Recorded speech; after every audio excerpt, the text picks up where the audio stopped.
В Сочи и Гаграх наступил пик сбора мимозы. В этом году акация серебристая, это официальное название растения, зацвела на месяц раньше обычного. Первые партии желтых букетов отправили по разным регионам страны еще в январе. Только из Абхазии в Россию уже привезли свыше 100 тонн цветов. С одного дерева можно собрать за сезон до 70 килограммов урожая.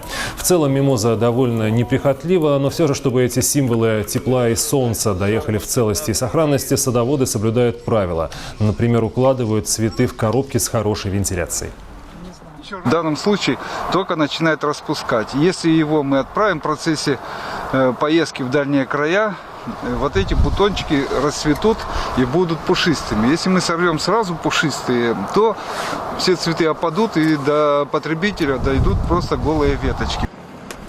В канун 8 марта поставки растут каждый день. Фуры с весенним грузом прибывают на таможню в Адлерский район Сочи, откуда после тщательного досмотра веточки мимозы везут на рынки и в цветочные магазины по всей стране.